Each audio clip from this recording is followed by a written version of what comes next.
اب خواتین کو اصلاح کے نام پہ فساد میں ڈالا جاتا ہے. نہیں، یہ کیا لگتا ہے تمہارا جتنے اس کے حقوق ہیں اتنے ہی تمہارے حقوق ہیں. بہت ساری چیزوں میں رکاوٹیں، بہت ساری. میں ایک ایک کا نام لوں گا نا تو وہ بہت لمبی چوڑی فہرست ہے اس کی. بعض کیس ہمارے پاس آتے ہیں، بیگم صاحبہ نے شوہر کو 10 سال ہو گئے قریب ہی نہیں آنے دی. بھائی قریب ہی نہیں آنے دیا اس کو، کیونکہ کوئی فزیکل پرابلم ہے بیگم میں، اس کو خواہش ہی نہیں ہے. وہ میاں گھوم رہا ہے، وہ زنا بھی نہیں کرتا. بیگم نے کہا دوسری شادی کر لو. میرے پاس پیسے ہی نہیں ہے نا، مجھے کوئی رشتہ دے گا نا، میرے پاس گھر کا انتظام ہے. تو اب بتاؤ سوسائٹی میں فساد، گھر میں فساد ہوگا کہ نہیں ہوگا؟ پھر وہ غصے میں آ کے بیگم کو تھپڑ مارتا ہے تو بچے بڑے ہو گئے ہیں، وہ دیکھ رہے ہیں میرا باپ میری ماں کو بولو مارتا ہے. فساد بیگم مچا رہی ہے، بدنام کون ہو رہا ہے؟ بدنام میاں ہو رہا ہے. وہ کہہ رہے بھائی میں زنا کی طرف جا رہا ہوں. اگر عورت تھوڑی قربانی دے دے جو شریعت نے حکم دیا، نبی صلی اللہ علیہ وسلم نے فرمایا جب مرد بیوی کی طرف آنا چاہے تو حدیث کا مفہوم ہے بیوی کے پاس اس کو روکنے کا رائٹ بولو نہیں ہے. کوئی بیماری ہو تو ایک الگ بات ہے. تو ایسا فساد گھر میں، بیٹے باپ کے باغی ہو گئے، بچیاں باپ کی باغی ہو گئی. وہ بیچارہ ساری زندگی کما کما کے کھلایا، گھر بنایا، گیس بجلی کا بل دیا، شیلٹر دیا، اور آخر میں ذلیل بھی خود ہی ہو گیا. یہی معاملہ الٹا بھی ہوتا ہے، الٹا بھی معاملہ ہوتا ہے. اللہ نے مرد کے ذمہ لگایا بیسک نان نفقہ کون دے گا عورت کا؟ بولو مرد دے گا. گھر میں بات کرے گا، تمیز سے بات کرے گا. بعض لوگ گھر میں جب آتے ہیں تو ایسے جیسے چنگیز خان نے بغداد پہ حملہ کر دیا ہے. بیسک نان نفقہ نہیں اٹھا رہے، بیگم کا زیور بیچ کے بولو کھا گئے. اب جب گھر میں لڑائی ہوتی ہے، چیخو پکار، تو پھر اسلام نے جو شوہر کو حقوق دیے وہ پیش کرنا شروع. اسلام یہ کہتا ہے کہ عورت شوہر کے سامنے مت چیخے. جیسے ایک ٹک ٹاکر کا بھی آیا ہے نا، ایک ٹک ٹاکر کا آیا ہے بھی بیان، اپنی بیوی کو میڈیا پہ بدنام کر رہا ہے اور کہہ رہا ہے کہ اسلام میں 4 شادیاں فرض ہیں. اگر وہ 4 شادی کا لفظ استعمال نہ کرتا نا تو میں یہ بات ابھی آپ کے سامنے نہ کرتا، لیکن وہ 4 شادیوں کو بدنام کر رہا ہے. کہتے ہیں اسلام میں 4 شادیاں فرض ہیں اور میری بیوی کیونکہ بہت سادہ ہے، بہت دیسی ہے، مجھے اس میں رغبت نہیں ہے، اور ایسی ہے اور ویسی ہے، فلانی ہے، ڈمکانی ہے، لہذا میں اس کو طلاق دے کے 4 شادیاں کروں گا. کسی ماڈرن سے کس قدر بے غیرتی ہے اپنی بیوی کو میڈیا کے سامنے ذلیل کرنا. میں اس لیے بیان کر رہا ہوں کہ ایسے لوگوں کو میرے کھاتے میں نہ ڈالا جائے کہ مفتی صاحب کے 4 شادیوں پہ بیانات کا ہی اثر ہے. نا نا نا، یہ ٹھرک ہے جس پہ لیبل کس کا لگایا جا رہا ہے؟ 4 شادیوں کا. جب بھی کوئی میڈیا پہ آ کے شوہر اپنی بیوی کو ذلیل کرے یا عورت اپنے شوہر کو، تو یہ مت دیکھا کرو ان میں صحیح کون ہے غلط کون ہے، یہ الزام صحیح غلط ہے. آپ ان سے بولو اللہ تعالیٰ نے میاں بیوی کو ایک دوسرے کا لباس بنایا ہے.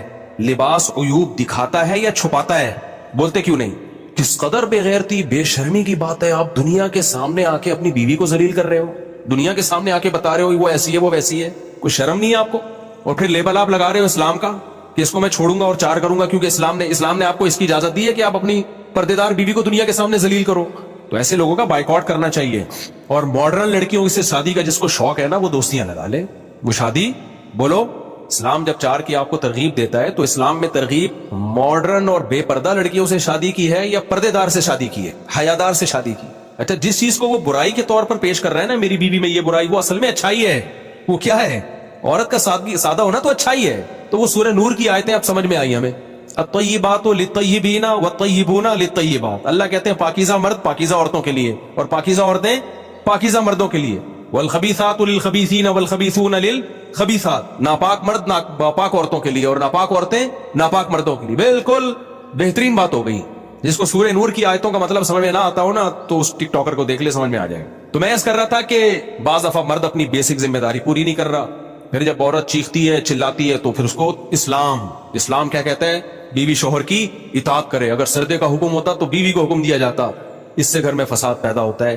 بھائی بات کچھ اور ہے، آپ اس پہ لیبل کچھ اور لگا رہے ہو. تو خوب سمجھ لو اس پوری بات کا حاصل کیا نکلا کہ اپنی ذمہ داریوں کو نہ پہچاننا اور پھر ان ذمہ داریوں کو ادا نہ کرنا، یہ فساد کا سب سے بڑا سبب ہے. سمجھتے ہو کہ نہیں سمجھتے؟ آپ کو پتا ہونا چاہیے میری ذمہ داریاں. آج کل لوگوں کو پتہ ہی نہیں میری ذمہ داریاں کیا ہیں، میری ذمہ داریاں کیا ہیں. جب آپ کو اپنی ذمہ داری ہی کا نہیں پتا تو آپ کو کیسے پتا چلے گا صحیح کون ہے غلط کون ہے؟ دیکھو ایک میں مثال دیتا ہوں. ایک بندہ آیا آپ کے پاس اور کہنے لگا 1 لاکھ روپے آپ مجھے دے دو.